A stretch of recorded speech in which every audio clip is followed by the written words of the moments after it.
Good evening, everyone. Welcome to the December 7th, 2022 Conservation Commission meeting for the City of Revere.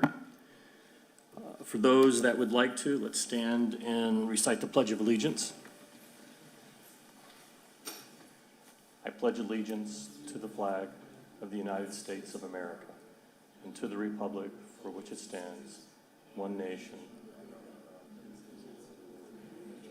for all. So we will do roll call. Robert Cassidy.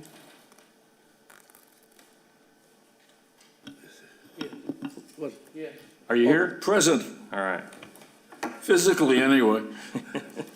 Joe LaValle. Here. Brian Everbeck. Here. Nicholas Rudolph. Here. John Shu. So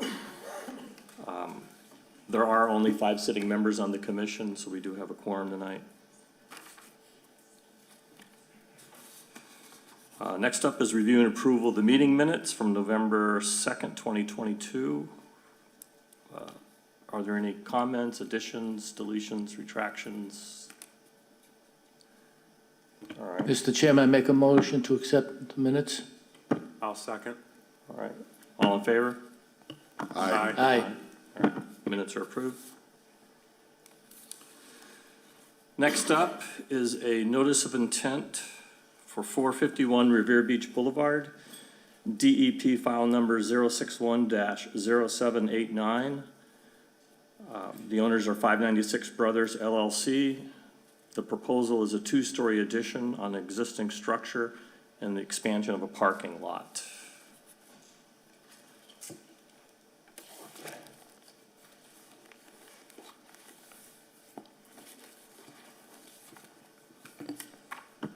Welcome back for the 100th time.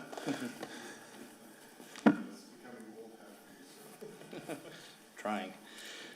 Thank you, Mr. Chairman, members of the Commission. For the record, Rick Salvo with Engineering Alliance, here this evening on behalf of Anthony and Nico DeCesare, who are the managers of the LLC, the owners, and the applicant for this project. This project's located at 451 Revere Beach Boulevard. This is a picture of the building. Let me stop just a minute. I just need to go ahead and formally open up the hearing. Oh, So, hearing's open. thank you. It's a that's comprised of 14,901 square feet. It's currently occupied by this existing apartment building, which has seen better days and is kind of in need of upgrade. By way of history, this project has already had a public hearing with the City Council to get relief to alter pre-existing non-conforming structure that was unanimously granted by the council about a month or 2 ago. So now we're here before you, and now that that appeal period has run out. Resource areas present here are primarily land subject to coastal storm flowage. Elevation 11 is the limit of the floodplain, which is sort of coincident with the front of the building. Everything towards the rear of the property falls off to about elevation 5 or 6, which is all within the 100-year floodplain. On the other side of the narrow gauge railroad is a salt marsh, so that creates a 100-foot buffer zone to the salt marsh that extends onto the rear of the property. The proposal is to not extend the footprint of this building, but add 2 floors to it. This is a rendering of what the building will look like. So it sort of be brought up to the standard of the other buildings that are being constructed on the boulevard. So we give a facelift to the building. It'll add a few more floors to it. And there is a very small addition in the back that doesn't create any living space, but provides for an elevator shaft to be able to service the dwelling. So what's shown in the light gray here is the existing asphalt parking area that currently services the building. What's shown in the darker area to the rear here is the proposed expanded parking lot to service the additional dwelling units. It was important to the council that this particular site met the parking demand, so it was designed to meet and fully comply with the City Revere parking requirements. When we evaluated how to build this parking lot, we went through the various options of the best management practices that are available in order to mitigate the additional pavement. The options basically were, we could have significantly raised the grade and put in some structural BMPs, catch basins, to a water quality unit, to a subsurface infiltration system that seemed to be sort of very invasive to the surrounding area. We had looked at the opportunity to try to put a stone infiltration trench around the parking lot, and the parking lot was just simply too big in order to be able to, for that particular BMP to be able to meet all the standards of the DEP and the stormwater requirements. So where we arrived at was a pervious asphalt solution, which has a 14-inch stone reservoir course underneath it, a choker course, so the water hits the asphalt, gets filtered through the choker course, and is able to sit in that reservoir course where it can then infiltrate into the groundwater. This will give us the 2 feet of separation of the groundwater we need to allow for an infiltration BMP to happen, and seem to be the best solution. So it allows us to retain the existing grade of the site that's there. Currently, there's a low point that exists about in this area over here. We will not be changing that. So this solution basically works, met all the standards of the DEP requirements, and was the design that we had sort of arrived at. We did submit a full notice of intent, with full drainage calculations, and each one of the standards and how we comply with each one of the standards. We also submitted an updated plan that identified the snow storage areas, which are shown here in the green color.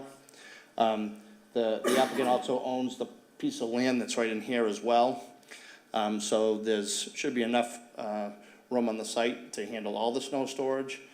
We did put into the best management practice operation and maintenance plan that should those areas become full, they're not allowed to dump anything in the marsh, not allowed to store it on the pavement. It would have to be removed from the site at their own expense.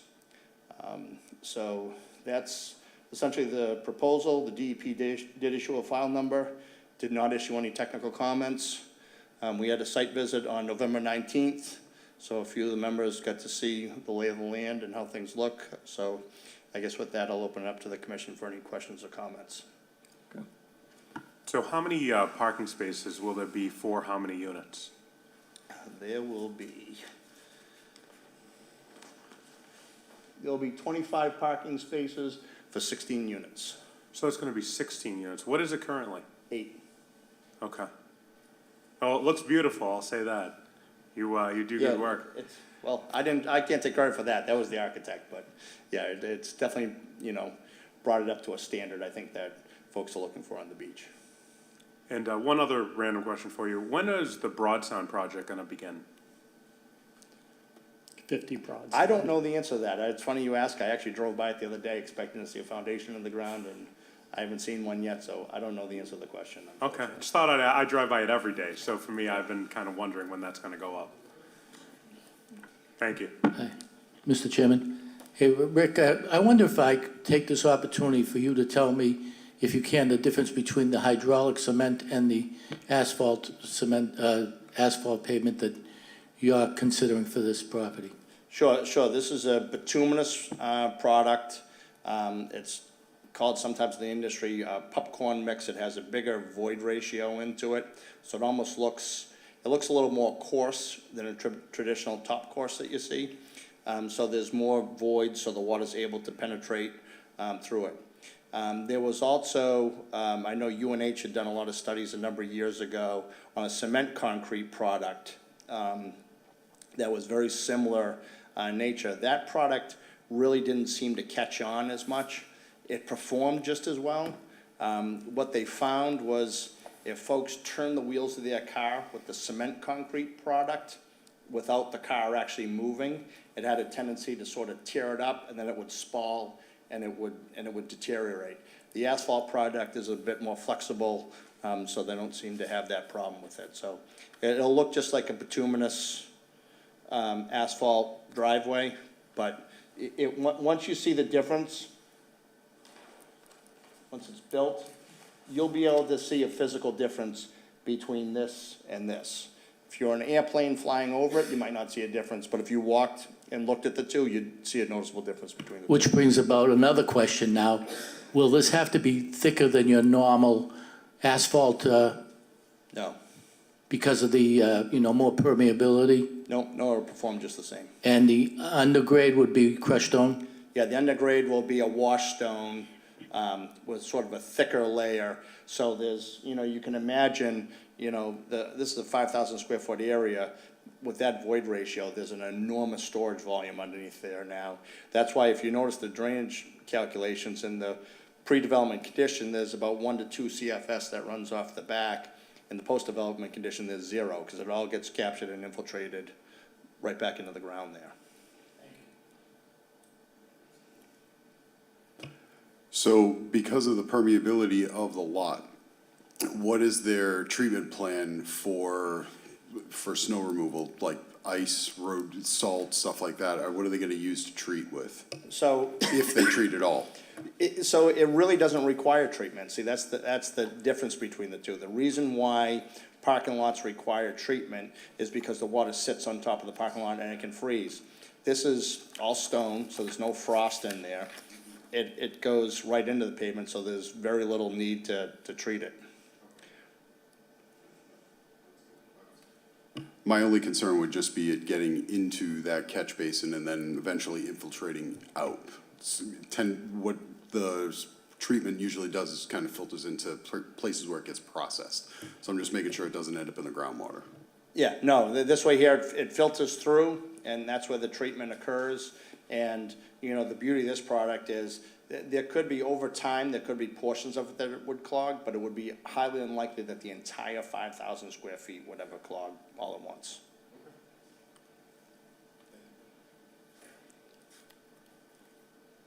How many parking spaces are in your parking lot?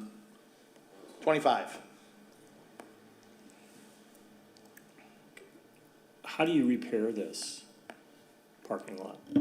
It would have to get taken up and put back down again. So it can be vacuumed, and that's part of the O&M plan, that it gets vacuumed periodically.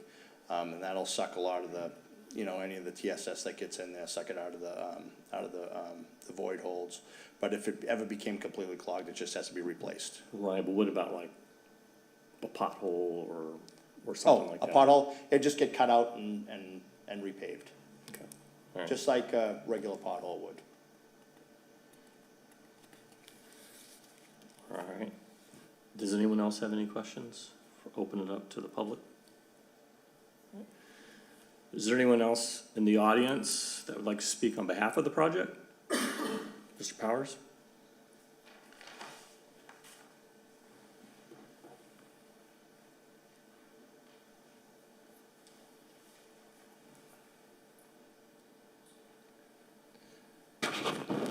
Thank you, Mr. Chairman and members of the board. I'm here tonight because I represent that area down there on the city council, and I'm very much aware of the quality work that the developer has done throughout the city.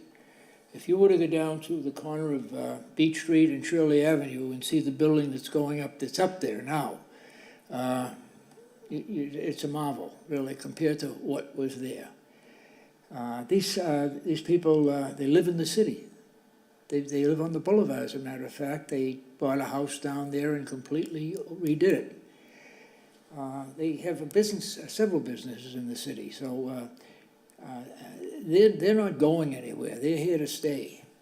And as a city councilor, I feel incumbent upon myself to come up here when I see a project like this and speak either for it, and I am speaking for this one, or one that I don't think works, speaking against it. And I believe we have 3 projects here that affect Ward 5 tonight, and that's why I'm here to speak on them. So I hope you will support this. I think it's a positive move for the city. What's there now, it's an old building, it doesn't look good. And the other thing too is, they're not increasing the footprint of the building. They are putting an elevator in, we're probably talking about 60 square feet, if that. Those are positive things when you get people coming up here and they're looking to take a building, do something nice with it, and not expand it. So again, I'm here tonight to support that, and I thank you for your indulgence. Thank you. Thank you. Is there anyone else that would like to speak on behalf of the project? Anyone that would like to speak in opposition to the project? All right, hearing none. I think we can motion to close. Make the a hearing. motion to close the hearing. I'll second it. All in favor? Aye. All right, the hearing's closed. Any discussion from the commissioners on the project? I would just mention that the professionalism and, of course, the buildings that have been built before by your company, before even renderings of other things have been great. So I don't see any reason why, personally, to not want to improve the beautiful strip area of our city and have it look nice. So this, if you look at the previous, and I drive by the previous every time I got to drive my kid to school, and I look at it, and I like the windows and stuff, but you can tell that it's had its life. So seeing that it's going to be this will help increase the value of everybody's properties nearby. So I'm sure the neighbors next door will want to give you a hug on a regular basis. I'd also like to comment that what I'm grateful about is that the building is going up, not out. And of course, that doesn't affect the water table in any result. And of course, the way the parking is being handled, the expansive parking also is not contributing to a problem with the environment. So, and I was very impressed with the building itself, so thank you. Any other comments or discussion? Yeah, I think it's a good project. I was surprised to see the zero flow coming off the pavement. Thought that was pretty cool. All right, so if there's no more discussion, entertain a motion to. I'll make a approve. motion to issue an order of conditions. I'll second it. All right, all in favor? Aye. Aye. All right, Thank you for your time. unanimously. Thank you, Mr. Salvo.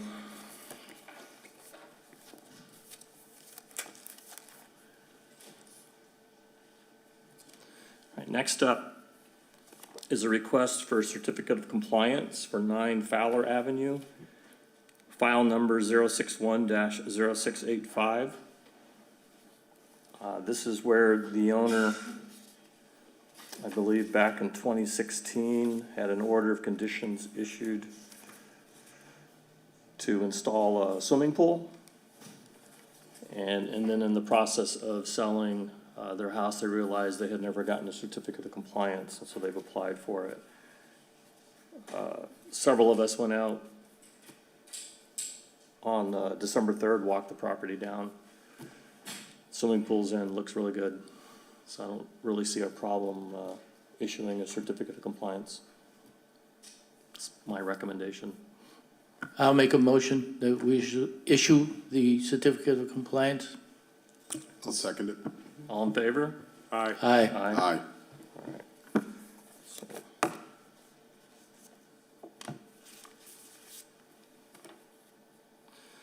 All right. Next up is a request for determination of applicability. Boston Gas Company, doing business National Grid. This is the installation of a new 20-inch natural gas line from Hutchinson Street to Winthrop Avenue. It's approximately 1 mile long, with portions of it being in the floodplain and in our jurisdiction. And if I didn't say, it's along American Legion Highway. So I have drawings and stuff up here for anyone who wants to see the routing. So if you want to state your name. Certainly. My name is Dave Clinch. It's Klinch. And I'm from Epsilon Associates, Mill and Main Place in Maynard, Massachusetts. Great. So we walked this project down last weekend with Mr. Clinch. Maybe you can kind of describe the project areas where it's in the jurisdiction and some of the construction techniques and containment methods, things like that. Certainly, yeah. Thank you very much, Chairman Shu and Commissioners, for having me here this evening. As you mentioned, here on behalf of Boston Gas Company, doing business as National Grid. Can I offer anybody, these are the same copies as are in the filing, but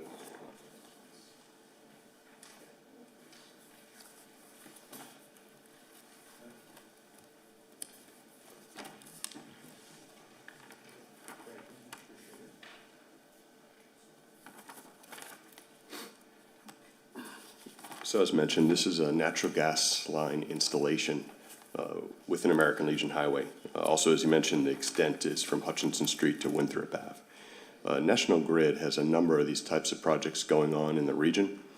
The quick background, and I'll be brief, for 9 of the last 10 winters, Boston Gas Company, National Grid, has implemented what are called special winter operating conditions. What that means is the demand for natural gas is a challenge to be met with the pressure in the normal pipeline as it's used. And so special winter conditions means that liquefied natural gas is gasified and injected into the pipe for the purpose of ensuring that the 32,000 customers that are served by the lines that currently run up and down American Legion Highway can continue to be served safely. So this project would include the installation of a new gas line entirely within the roadway surface. It would be installed largely up against the median. As you're aware, that's a MassDOT controlled road.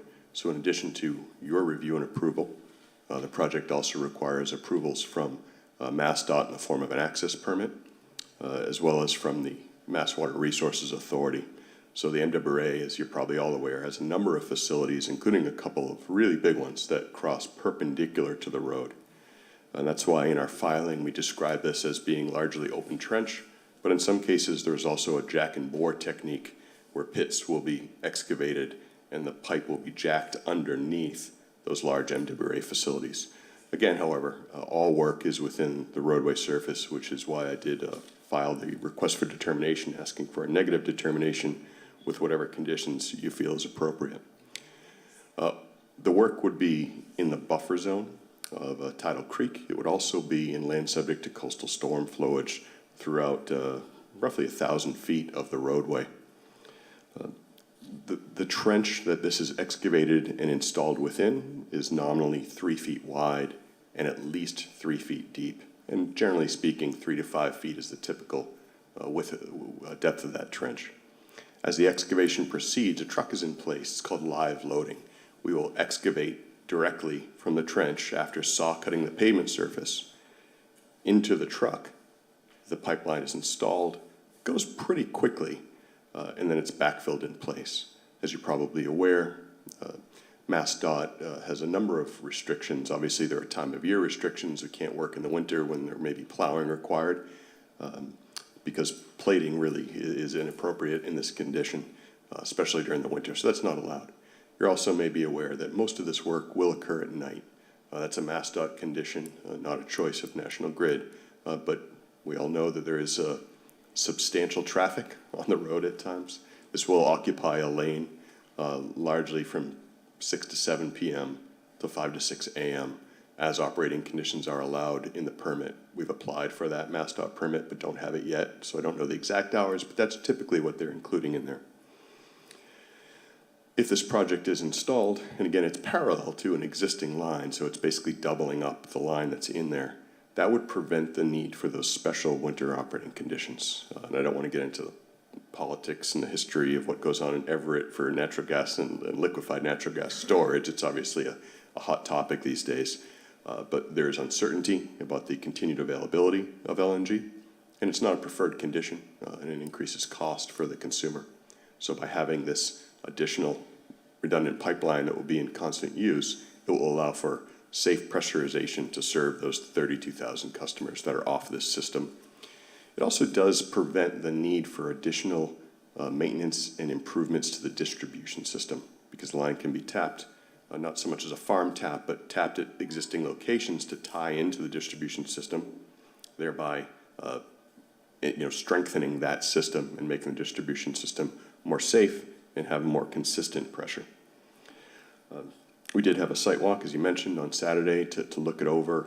I'm consistently amazed at the condition of the road and the traffic that can be there. So this will be a challenging construction project, especially given the fact that they've got to get in there, saw cut pavement, excavate, install pipe, backfill, cap the pipe, and cover that and prepare it for the morning commute time. That said, it's not a huge length, and they do go pretty quickly in terms of installing this. We never exactly know what the underground conditions are till we're there. The utilities are well mapped out, but the roads it's not a particularly old road either in terms of MassDOT's construction. It's upgraded in the 70s and the 80s, so we expect pretty consistent fill conditions. So 100 to 200 feet of progress in the course of an evening is possible, not where those jack and bore operations go. A single jack and bore operation of 100 feet could take the entire evening. So it's tough to say exactly how long it would take. The entire mile of the project is likely to take probably 6 months discontinuously. The time frame that we would be in areas of jurisdiction would likely be several weeks to a month or slightly more. But fundamentally, this is largely exempt under the Wetland Protection Act itself for longitudinal installation of utilities within a roadway, but it is most certainly subject to your ordinance. From a performance standard perspective, work and land subject to coastal storm flowage would obviously be considerate of any net fill that would be brought in. There would be no net fill whatsoever associated with this project. Once it's complete, you will, for a season, see a patch in the road. Following season or late in the season, depending on when they finish, they would do a curb-to-curb grind and repave also at night to restore the roadway surface once it's complete. Really thankful again for you having me this evening, and I'm happy to answer any questions I could for you. I have a couple. So it's not actually going to interact with the older pipe that's there. It's going to just act as like an additional, so if there's a huge need for more gas, this pipe is gonna help alleviate what the first pipe is needing, basically? That is correct. There's some complexity insofar as they're connected from regulator station to regulator station, and there is the ability to equalize pressure within the pipes, but there wouldn't be pipes connecting it in between that section. And it would be, you said 2 to 3 feet below ground under the median? It would be in the traveled lane, but up against the median, and it would be a minimum of 3 feet below the ground surface. So no issue of car accidents of any interaction with it? No, in this case, you'd have a minimum of 3 feet of fill above the pipe and then the paved surface above it, and it would be largely tucked as close to the curb line as could be up against the median. Okay, thank you. Certainly. Mr. LaValle? Hi. I'm going to ask you the same question I asked at the site. I think the public would be interested in you telling us how you intend to go across the area known as Bell Circle. Certainly. Given the traffic of Bell Circle, that would be an operation that would be advanced to be a jack and bore. So it would be done predominantly from the median. I mean, you may bump out into a travel lane a little bit, but predominantly from the median and within the circle. So it would be jacked underneath the circle. Largely when we come to rotaries or large intersections, in fact, I believe the Hutchinson Street intersection as well will be a jack and bore operation. That way, that roadway itself, Hutchinson Street or Bell Circle proper, that roadway surface wouldn't be affected, and it wouldn't be affecting crossed traffic. Thank you. Certainly. Any other questions? So, Thank I you. mean, as I went and reviewed, I think this is exempt type of work, and this is a public meeting, not a public hearing, but normally, just in the interest of transparency, I always like to ask if there is anyone in the audience that would like to speak, ask a question or anything with regards to this project, give you guys an opportunity. So, hearing none. then I would entertain a motion to vote in the affirmative that this would get a negative applicability based on the exemptions in the CMR and the wetlands ordinance for the city. I'll make a motion to that effect. That's, I'll- excuse me, Mr. Chairman, that's the one that says, the option that says it is in the wetlands, but the work constituting it. Well, so I got 3 boxes checked. Number 2, the work described in the request is within an area subject to protection under the act, but will not remove, fill, dredge, or alter that area. Therefore, said work does not require the filing of a notice of intent. Then I've got number 5 checked. The area described in the request is subject to protection under the act. Since the work described therein meets the requirements for the following exemption as specified in the act and the regulations, no notice of intent is required. And I've cited 310 CMR 10.02 2B2I, which is basically installation of a natural gas pipeline within existing roadways. And then also, under the city of Revere, it's exempt, so. Did we get a second? Yeah, on that? I'll second it.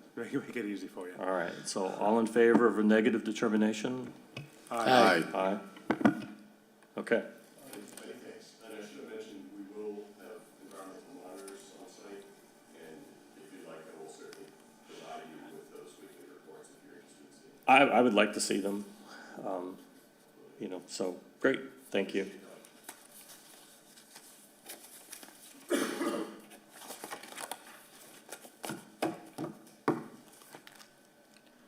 All right, next up,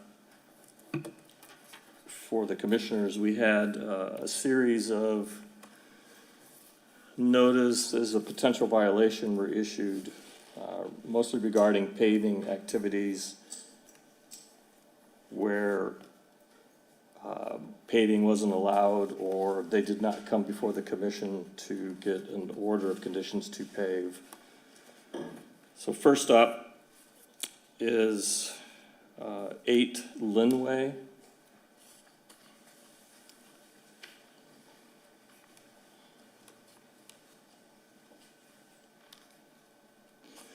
So before I get started with you, just because we've got 4 of these, so in general, what I would like to do is come to agreement on what you're proposing to do to rectify this. And if you don't have to have that tonight, it's winter. I'm not expecting much to happen with regards to that until February. And then if there has to be things done, probably not going to get that done in the winter, so we're looking, April, May timeframes. But I am planning on whatever we agree to tonight, whether it's a future meeting or something you are willing to do, we will kind of codify that or memorialize that in an enforcement order. So state your name and address. My name is Margaret Carolyn Bolognese. My address is 8 Linway in Revere. It's 6 and 8 because it's a 2-family house. But I think the proper address is 8 Linway. I bought the house a year ago, and it's 100 years old. I'm new at this. I'm learning as I go, and I really appreciate the patience and support that I've been getting with City Hall to understand what the rules and regulations are.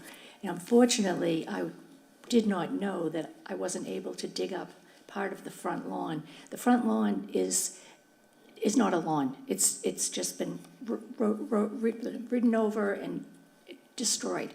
And I wanted to take care of that. I wanted to incorporate a patio out front and just improve the look of the property, And because I violated the rules, a cease and desist order was issued.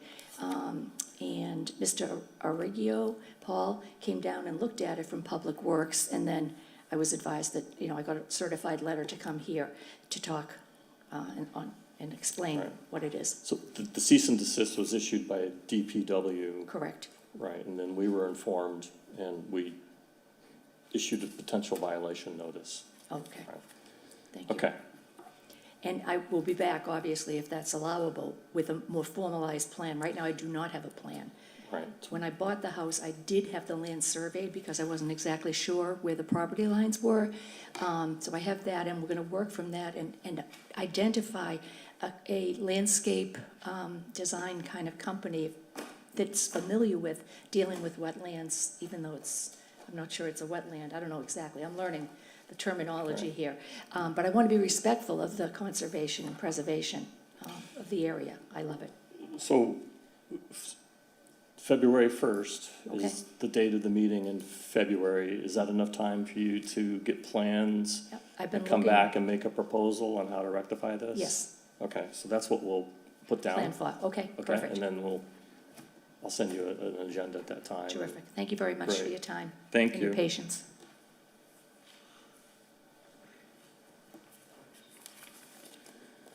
All right. I guess I should have asked you guys if that was okay. All right.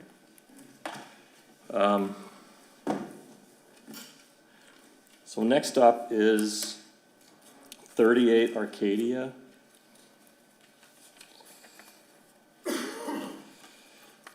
The owner, it's a real estate company. They bought this to flip it, the property. They did some renovation and they paved. Yeah. They paved where they shouldn't have. And then as I was notified and investigated, I found in the original order of conditions and in the certificate of compliance that they had a condition in perpetuity to not add any impermeable surface to the topography of that lot. So I had to do some digging and I managed to get a hold of the agent for that company. He lives down in south of Boston somewhere. They were getting ready to close. I told them I didn't really see any way out of not restoring it the way it was before, since they had that perpetual condition. There really wasn't much I could do with that regards. So they took action and have removed all of that pavement and restored it to the way it was before. It's crushed stone there. I was out there a little over a week ago and witnessed it, saw it, so that in my mind is complete. We've issued the potential notice. They've rectified the situation, so what I would ask the commission to approve is me sending a return to compliance letter notification to them saying, Mr. Chairman, yep, one point of information? Yep. Was the house sold? they have not closed yet because they're waiting on, And the new owners will be informed? oh, yeah, yeah. Oh, Yeah. thank you. So this says, this letter is in relation to a notice of violation issued on 11/21/2022. A site visit was conducted on December 1st to verify compliance. It was observed that the asphalt driveway had been removed and replaced with stone, restoring the property as it was previously. At their December 7th, 2022 meeting, this letter assumes we approve this. The Conservation Commission voted unanimously that this property has now returned to compliance under the Wetlands Protection Act and the City of Revere Wetland Protection Ordinance.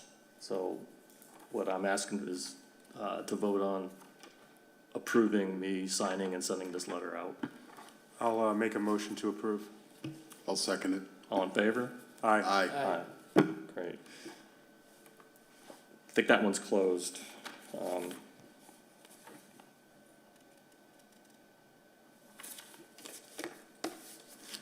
Next one is 35 Arcadia Street. This is right across the street from,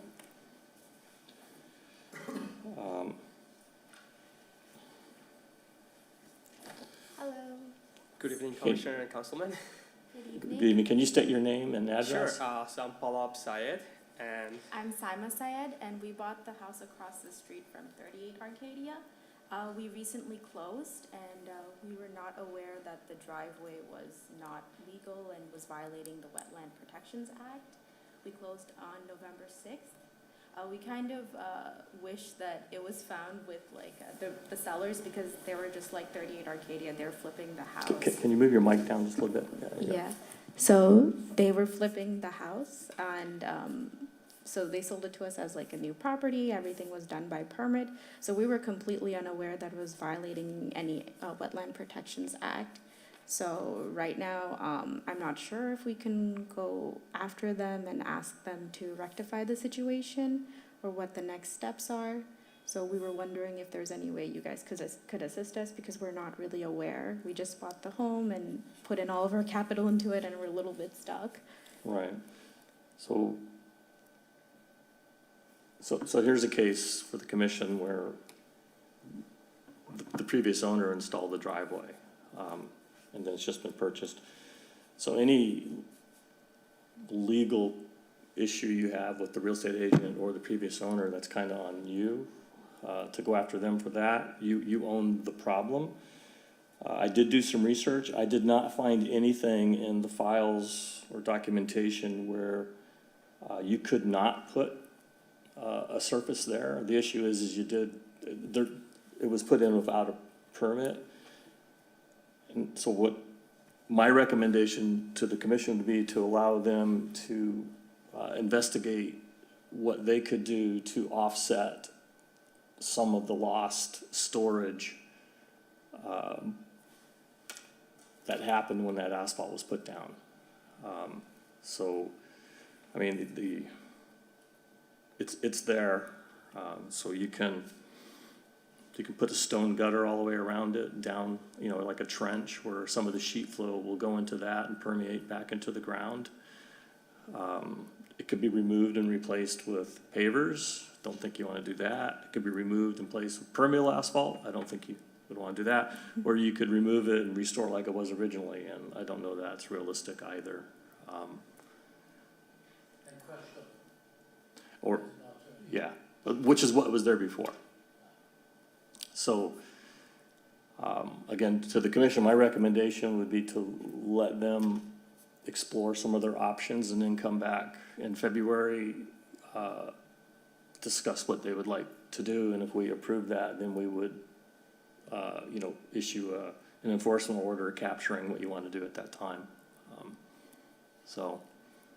My request to the council is that can we get a little bit more time, like probably like maybe April, so we can do some research. We do have some like plans to be outside of the city for like January, February for some personal reason. So if we can come back in April, that'd be great. How about March? Sure, we can make it work. Okay, that's 3 months. Yeah. So, and we're not looking to have it corrected, we're just looking to see what you're proposing. But in all of these that need correction, we'd be looking to see something happen in April, May timeframe after the thaws. So is the commission okay with that plan? Come back March? Yep. Okay. I would just add one thing, just as a licensed real estate agent.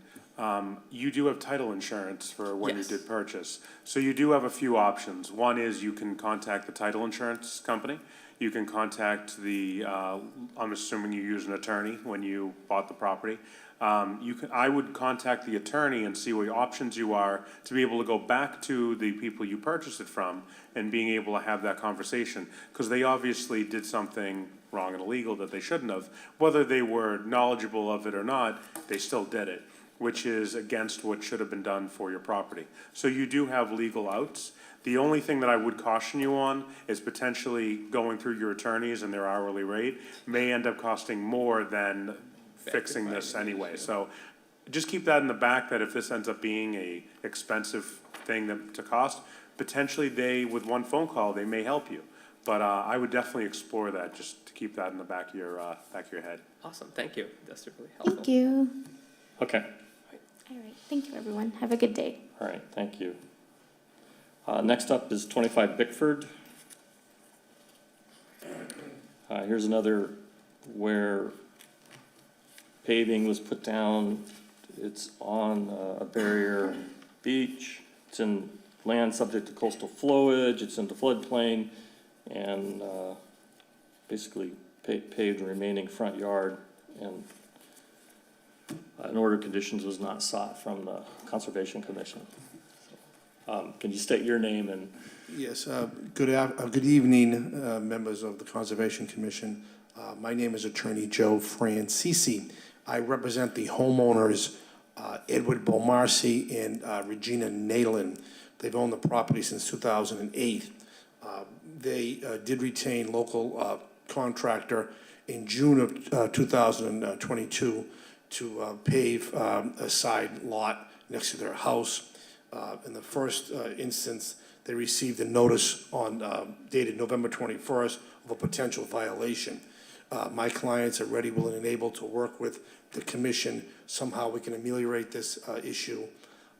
I would respectfully request that a March hearing to come back with a proposal. Okay. And again, we'd be looking at, well, we'll let you come back with your proposal. Well, go ahead, it's okay. Yeah, no, that's fine. March meeting.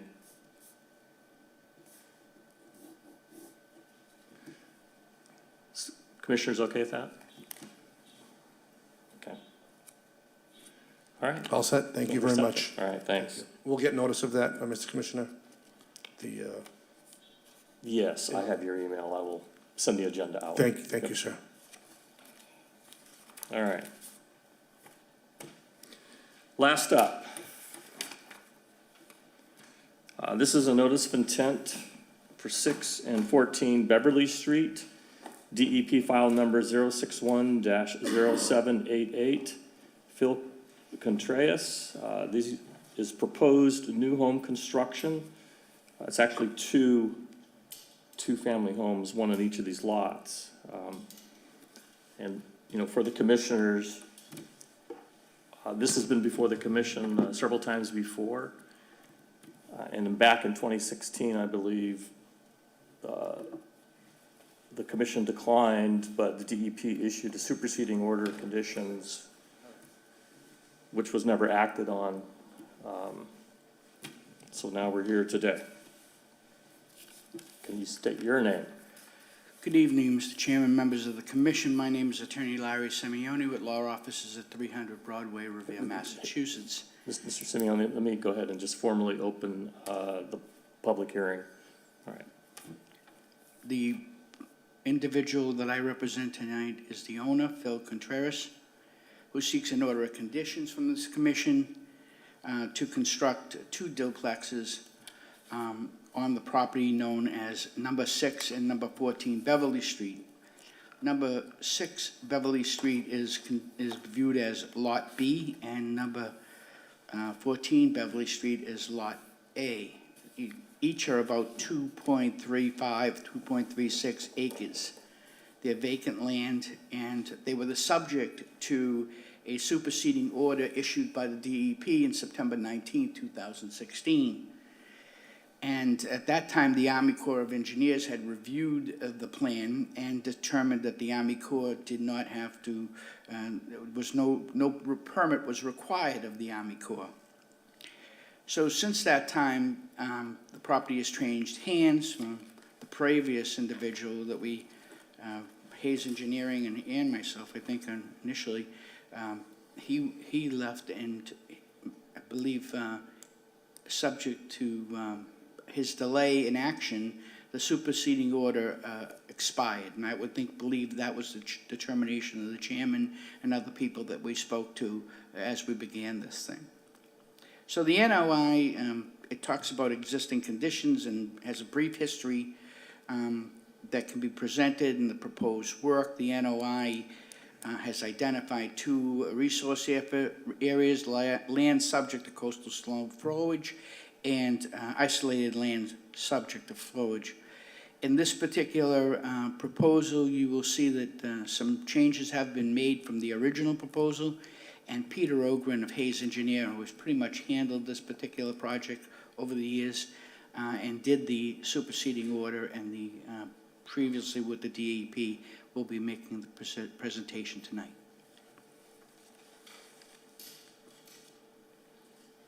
Good evening. Thank you for the opportunity to appear before the Revere Conservation Commission. As Larry said, this was the subject of an order previously. There was a superseding order by the DEP, And the plan that you see before you tonight is almost exactly the same as the plan that was ultimately approved by the department at that time. The difference is, as Larry mentioned, there were some, it's the same project, but in the course of discussing this again with the city engineer, we were asked to add sidewalks and curbing in the front of the site. It was indicated by the city engineer that he's requiring that on all projects where improvements are being made. I think that in the site walk, and I was unable to attend that, but one of my staff members did, who's an engineer as well, said that there was some resistance in the neighborhood to that. So I think that might be considered as to whether or not that's desirable. I think that they probably felt that it would trap water on the street rather than allow it to flow into the property. Other than that, it's the same project. The DEP added some vegetation in the backyard area that they wanted to see, and we added porches rather than open porches or decks rather than enclosed porches for a second means of egress in the rear of the building. The grade of the land subject to coastal storm flowage here is elevation 11, and it requires that we have to build a couple of feet, have the first living space a couple of feet above the land subject to coastal storm flowage. So the first floor elevations that we've indicated is, I think, 13.5. That puts these houses quite a bit above the existing land, so we need a number of steps to accommodate it, both in the front of the structure and also the second means of egress in the rear of the structure. The structures are designed to be built on piles, and it's to be modular construction. So what we would do is come in and place the piles in the ground and build a deck and then put the modular home on top of the deck. That's one of the things that leads us to that 13.5 grade. Included in the application was a fairly extensive method of removal of Phragmites and invasive species. The land has been neglected for some time, and there's a lot of invasive species that have grown up in the isolated wetland area, and we have got quite a detailed description as to how we would propose to remove those by excavation and then refilling the land. There are no performance standards as far as the land subject to coastal storm flowage is concerned. As far as the ILSF is concerned, there's just a minimum loss of storage as far as the piles itself. We've indicated the pile locations on the plan that go along with the piled deck that we're proposing. The construction details we worked out with the DEP as far as providing sewer and water to these units. We have a detail on the plan that shows how we up a single pile leg. We're going to do sewer and divide it into service for the 2 units of each duplex, and likewise water service to come up a single pile leg insulated and provide the service to both units. The driveways were proposed to be of some sort of pervious material. We heard a description earlier this evening about using porous pavement. We could do that. I think that's sometimes hard to get supplied in small quantities. We've talked about utilizing pavers or paved stone that has a concrete matrix but has stone in it, so that it's a hard surface but is encapsulated so that it's a good surface for a car to be able to park on, but allows for percolation through the parking surface itself. I think that pretty well concludes the presentation. Let me just check the rest of my notes here.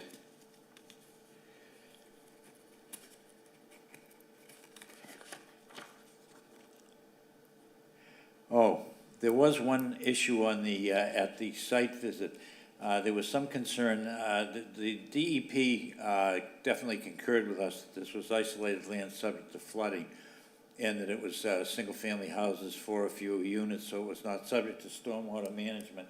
But there was a question as to what happens if this land fills up. Now, I've never observed it totally filled up, but it could happen. An isolated land doesn't, never have an outlet. And so if there's repeated rainstorms or perhaps rainstorms on frozen ground, it could fill up, and the question was, where would it go? And this chalk that we have the advantage now of the LIDAR Sandy Storm project that the federal government do, maybe you're familiar with it. If you can process the data, it's a great resource, and we are able to do that. And the blue line indicates elevation 3, which is actually slightly above what I think would be the discharge elevation. And if that were to occur, the path of flow would be, there's arrows, I don't know if you can see them on the plan. Maybe I could just point them out to you. This is the isolated land subject to flooding here. These are the lots in question. The flow path would be along this area here and down between these two structures, and then continue on out in 2 directions out towards the ocean. So it's understood by the department that an isolated land is not always isolated. If you fill anything up enough, there's bound to be some sort of an outlet, and that's where the outlet would go.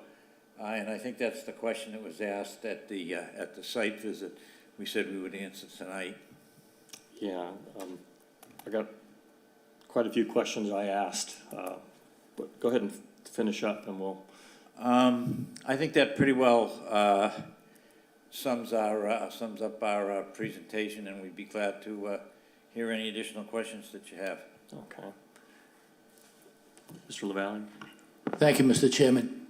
I can recall at least 3 times that this property has come up before me when I've been on this Conservation Commission. My first question is actually for Larry. If the DEP gave a superseding order, why come to us? I can answer that. That order expired 3 years after it was issued. It was issued in September 19th, 2016, and it expired on 9/19/19. It was only good for 3 years. And the next question, and this is just something that was mentioned before as a point of information. There's no filling that's going on in here. You're not raising the parking areas or anything of that nature. Is that correct? The parking areas may have some area raised, but it's outside that elevation 3 that I indicated, so it would not affect the isolated land subject to flooding. There's a small retaining wall shown on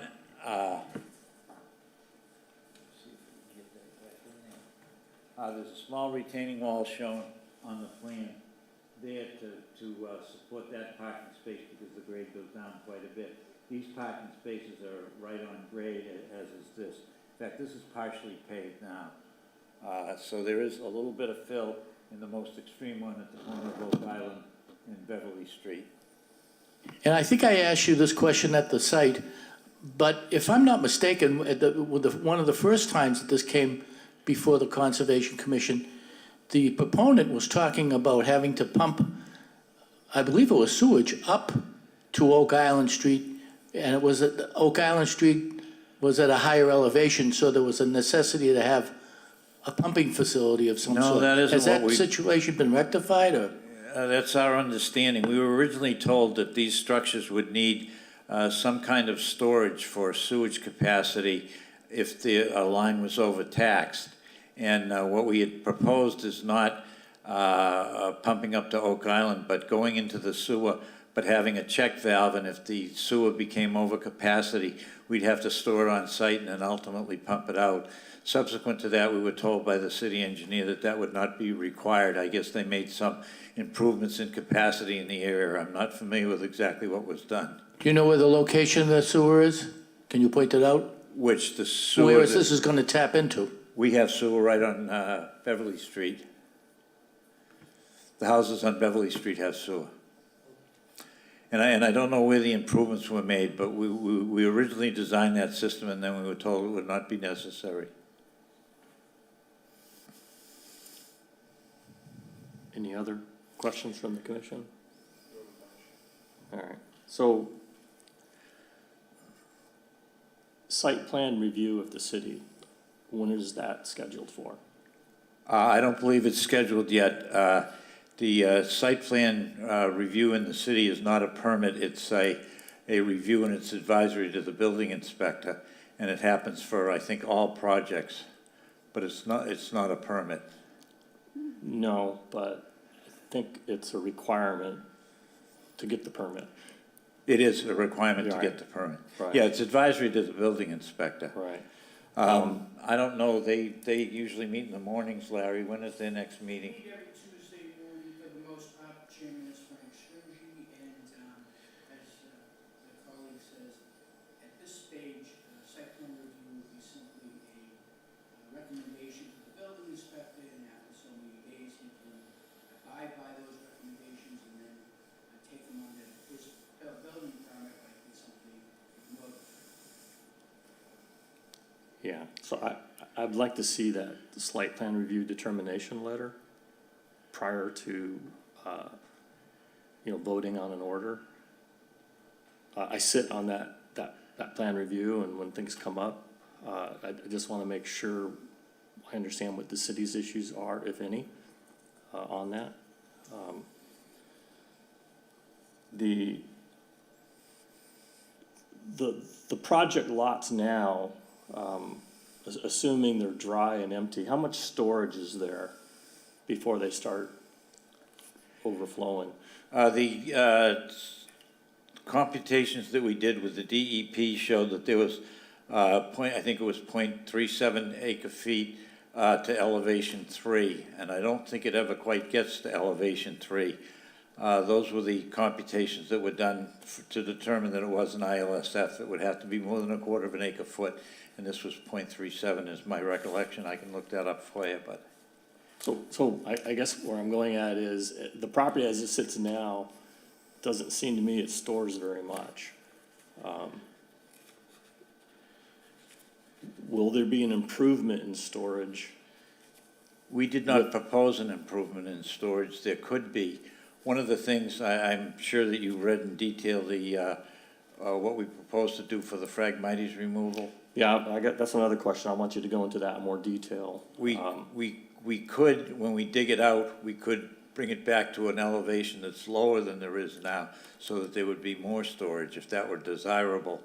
I think that's in keeping with the floodplain and those types of things that comes under the conservation. Well, I had asked the engineer on site if they would look at what could they do, what could you do, and then how much extra storage could you get?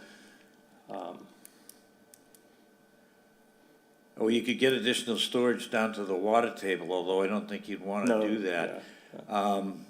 But we could dig it out to a deeper elevation. It doesn't improve the land subject to coastal storm flowage situation at all, though, because that's the ocean coming back toward the land. Right. The storage doesn't help that at all. It'll still come to elevation 11. Yeah, no, I understand that. I think the bigger issues of all just the flooding due to normal rains. And that would help that. Yes, it would, yeah. We could add storage, and that would be a matter of what the commission might like to see. We've suggested that you have to dig down 2 feet to get rid of the Phragmites rhizomes or rhizomes or whatever they're called. I'm an engineer, not a botanist. But if we say came back with 1 foot of material and did it, then all that would be increased storage. Yep.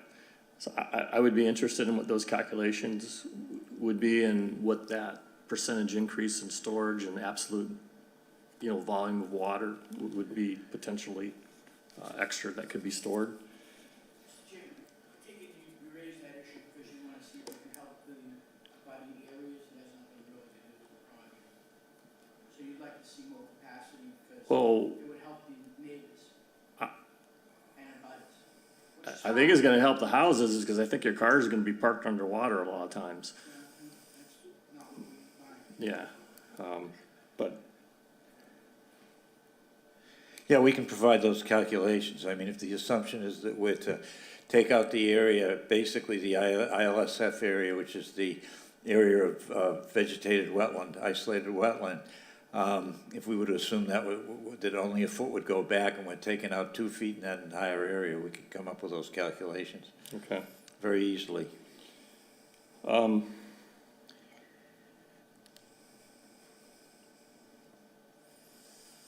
The siding on the house from the ground to the first floor, is there gonna be siding or is it gonna remain open?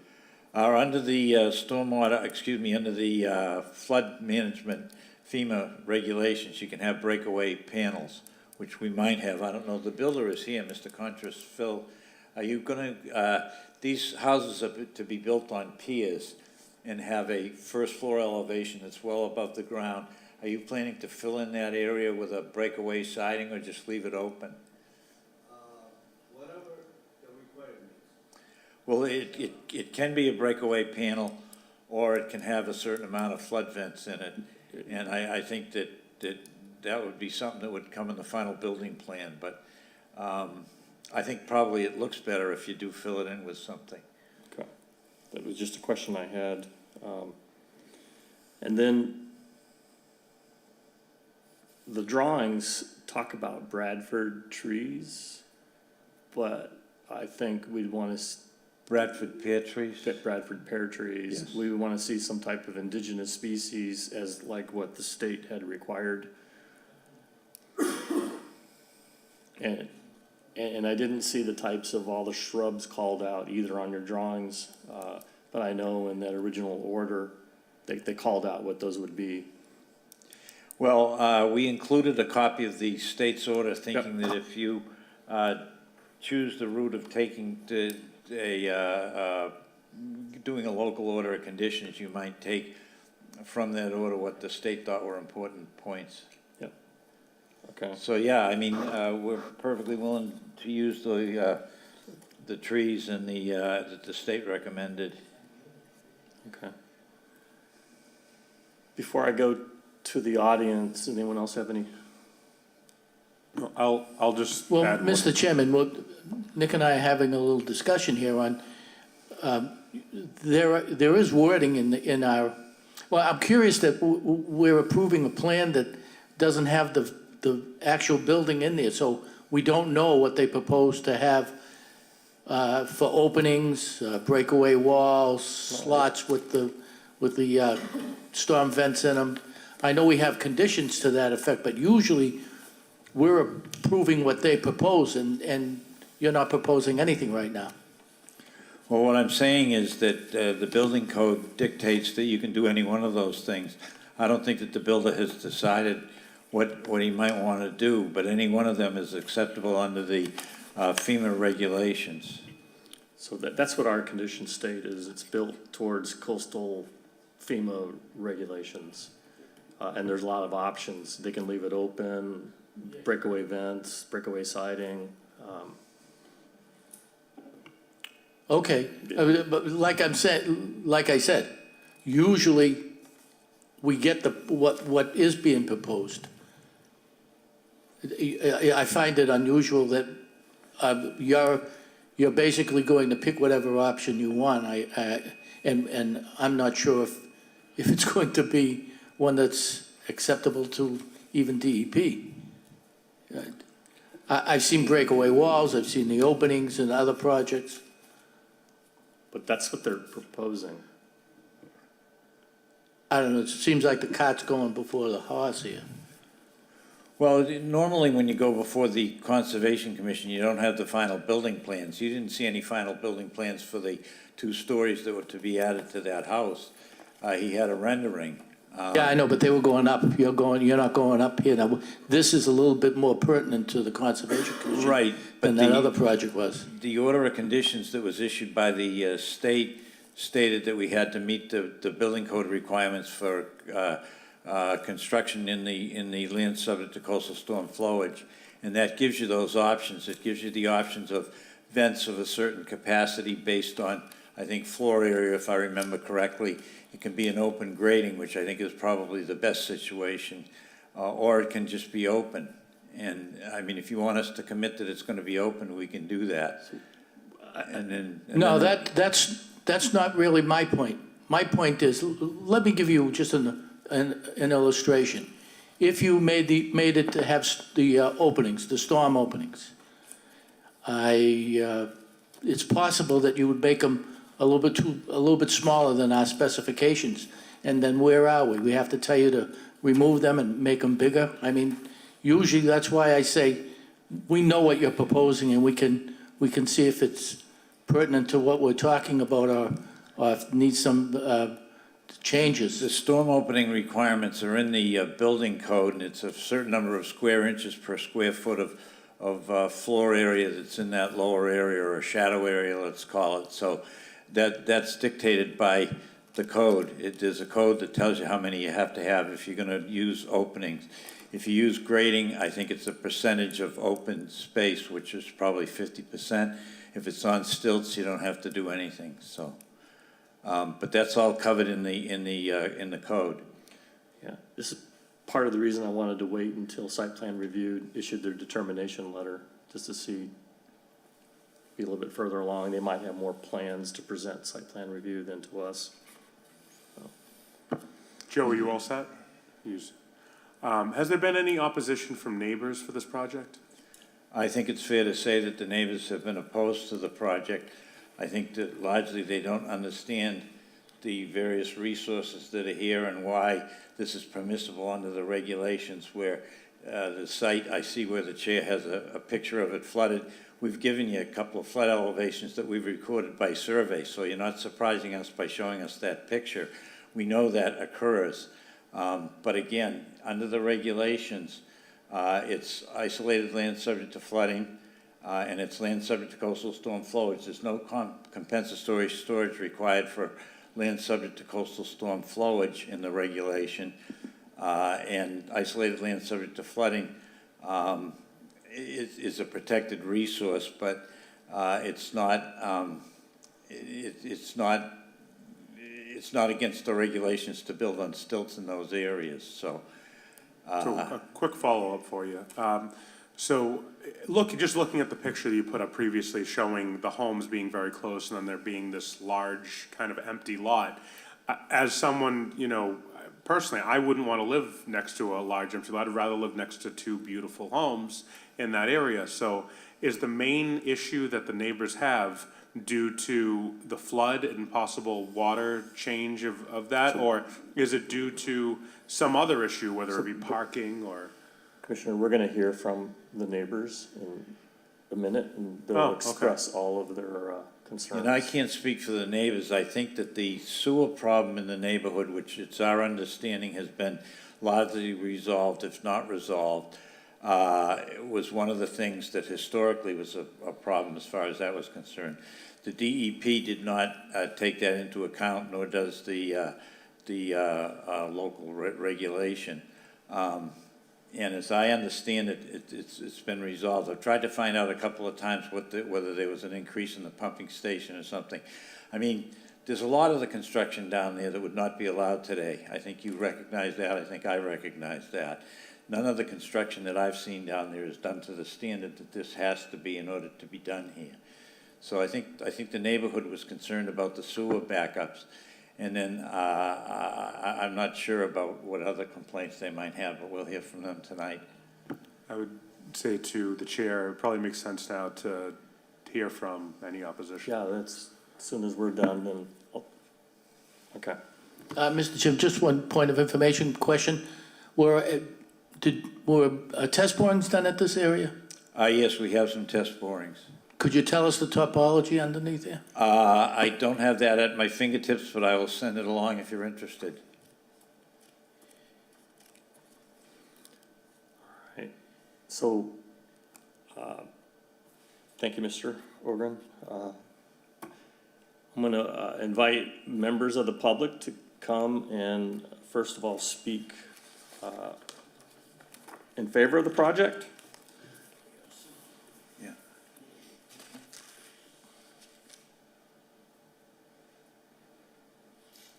All right.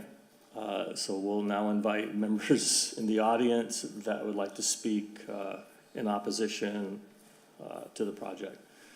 And I would ask the members of the audience that do come and speak, state your name and address, and then if you have any questions or concerns, to direct them to the commission. And if we need to redirect we will. My name is Anthony Tiuli. I live at 50 Oak Island Street in Revere. I am an abutter to the property. I've lived on Oak Island Street for 58 years, in the present home for 49 years. And during those 58 years, this particular lot is filled up with storm water. Every time it rains, an inch or two of rain, it fills up with the entire lot. I gave you a picture, and I also gave Hayes Engineering some pictures of the lot with water in it. They got the same picture that you have. There are no storm drains working on Oak Island Street at all. There are no storm drains on Beverly Street. The only storm drains are on Arcadia Street, and they're working because the city did a massive $1 million or $2 million job several years ago to put those in. But there are none on Beverly Street.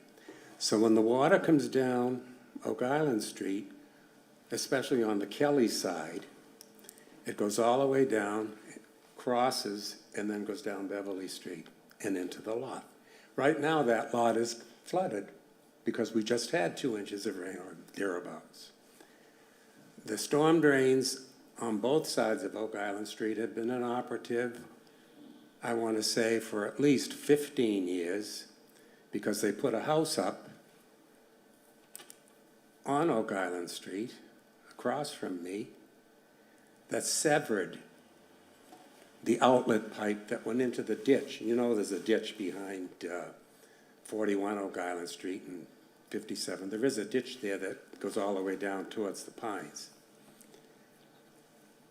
My problem is that this project does not address the stormwater issue.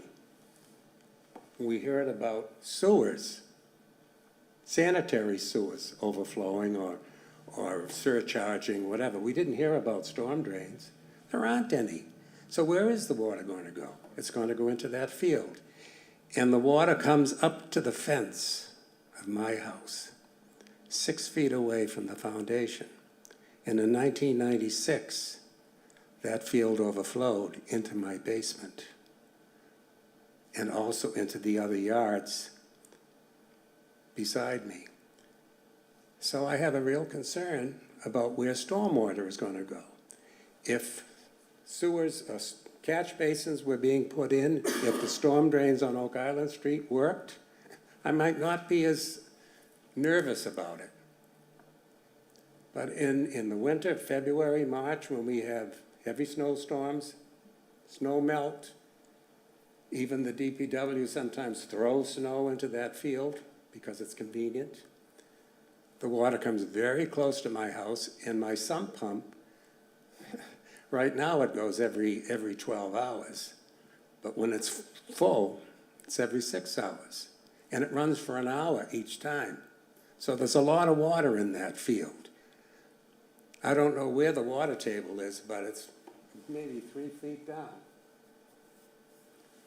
Lots of storm water. And that's what I'd like you to take into consideration in whatever decision you make. Thank you very much. Thank you.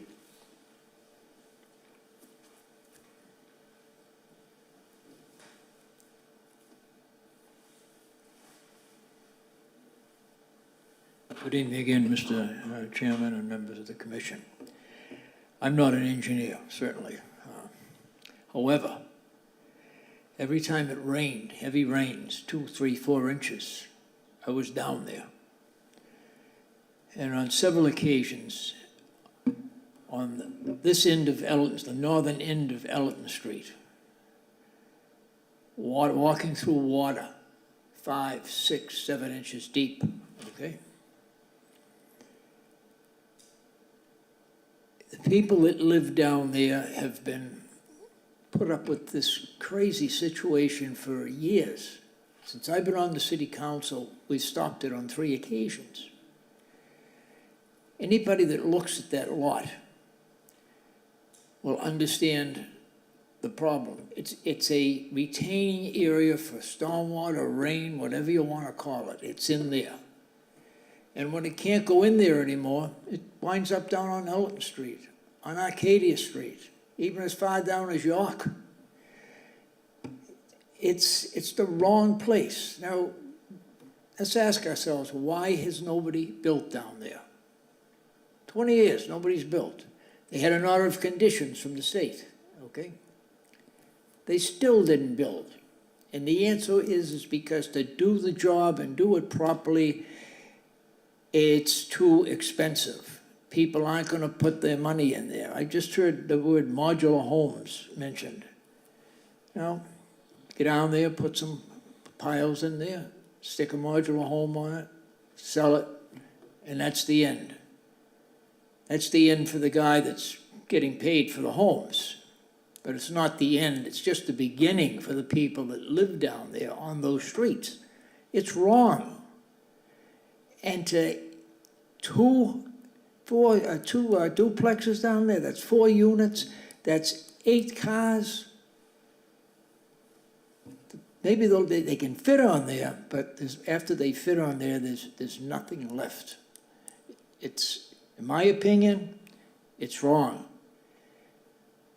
I would make a suggestion that at a site plan review meeting, which we, of course, haven't had, that Donnie Tremara from the Water and Sewer Department, who's very talented, he's an expert, let him come to that meeting before you make any decision. Let him tell you what is going to happen down there if you don't do the proper corrections. And let him tell you how much money it's going to cost to do that, to help the neighbors that live down there, Mr. Tutuli, okay? And the woman here next to me, Elaine Avalone. It's wrong. It's wrong. And I guarantee you, if they get a straight, honest answer from Donnie Tremara, they'll walk away. Maybe it's a piece of property the city should take and do something down there with it. Make it a passive park for people that walk up to Kelly's and can town the beach and, you know, like the area down there. Maybe that's the answer. I don't know. But I don't think the answer is building not just 1, but 2 family homes down there. It's wrong. The people down there have been penalized enough. We did a lot of work down there. That's true. We tripled the capacity of the catch basins. We did the lateral lines. We just recently cleaned the Eastern County ditch, which runs all the way from Wonderland down to Arcadia Street and then goes out again to the B&M tracks, okay? We just approved on the city council a couple of months ago monies to purchase properties on North Shore Road that are marshland so that no one can build on them. We'll own them and no one will be able to build on them. So now we're looking at building on a piece of property that, you know, just defeats all our purpose. We're trying to help the people down there, and this is what developers have to understand. I know every developer that owns that property, and I know who they are, and I know why they walked away. They didn't want to spend the money. So I would ask you, at the very least, to put this on the table, get Donnie Tremara in there, get some people that are familiar with the area. He knows every piece of pipe and every catch basin in the city. He's very talented, and anything he recommends usually works. So that's my answer, and I hope you'll consider that and help the people that live down there, give them some relief. Thank you. Thank you, Mr. Powers. Is there anyone else in the audience? She's 100% against it. Actually, she lives on Beverly Street. If anything's built in here, she's going to go right down to her house. So for the applicant, I would like to continue this hearing until the meeting, January 18th, where that would give you some time to look at, what you can do in the way of extra storage, an improvement there, and also to get before site plan review before that day. It's like, this week they didn't have anything on the schedule. And then we reconvene and continue the hearing on January 18th, if that's acceptable to you folks. I mean, this project's been going on for a long, long time, but I just want to make sure we get all of our ducks in a row. And the commission is okay with continuing the hearing. I mean, yeah.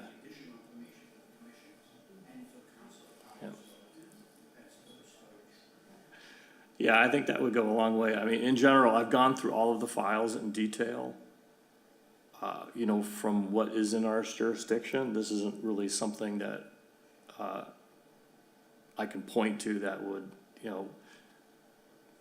stand up to DEP scrutiny on opposing the project.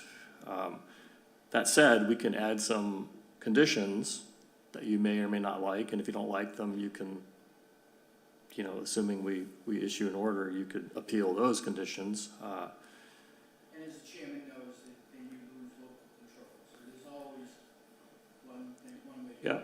Yeah. I'm sure you'd like it. Well, you should have. Right. So my recommendation is that we go ahead and continue the hearing. And for the people here, if you get a chance to attend site plan review, you should do so and express your concerns there. And with with Councilman Powers regarding, the issue on stormwater and stormwater drains, I don't see where this project changes stormwater. And if we can add extra storage and you get it landscaped and you get it cleaned up, it actually improves the current situation on stormwater. Is kind of how I see it.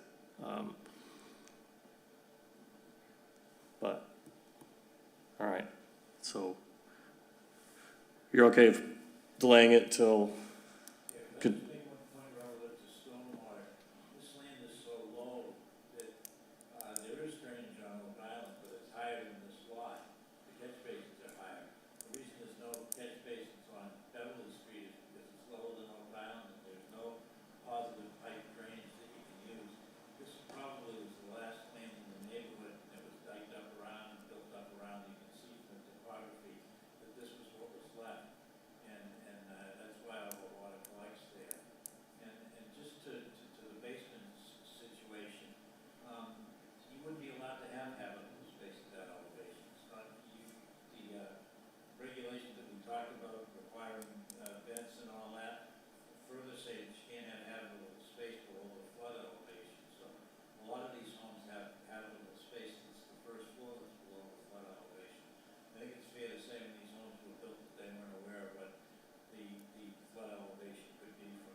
Yeah, but just to that point, if you're, in your house, if your basement floods, doesn't matter if there's nothing down there or you have storage or pantry or whatever, it's still a giant inconvenience. So we have to keep that in mind. and again, I'm not as concerned with the land subject to coastal flowage. That is the ocean coming over the banks and flooding everything. And for that, the house is built on stilts, allows the water to pass through, it doesn't reflect it, doesn't create an image other places. I think that's pretty clear. The concern that I heard from the two people that spoke against it is really stormwater and melting snow and rainwater. Where does it go? How does it collect? There's no place for it to go, so to the extent we can increase the volume of storage for that and make it better than what it is currently, I think that would be a plus. So. And that would help too. Yeah. All right, so we'll continue this hearing on February, or January 18th. Okay? Thank you very much. All right, thank you for everyone for attending. Happy holidays to you. No one wore a tie. All right, so let's finish up what business we have, gentlemen.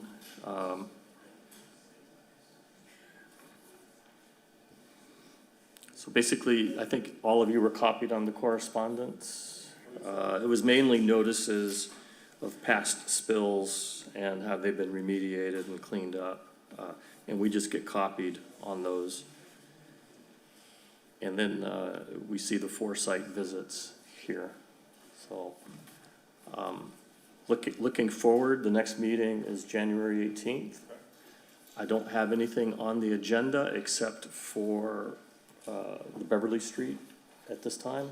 Sure, it'll fill up. It may, typically winter slows down a little bit, but does anyone have anything they want to bring up? So with this property, one thing I would like to note is once it's actually developed and people are living on this, they're subject to not having drainage and runoff, and that would definitely go towards creating catch basins or something that will actually retain the water while they're doing it. So I would like to see a little bit more of an extensive plan to kind of mitigate that for the residents that are abutting. During the construction. Yes, Yeah, absolutely. Okay. All right. That's it, gentlemen. I don't have anything else. Motion to adjourn. Second? Second. All in favor? Aye. Aye. We're adjourned.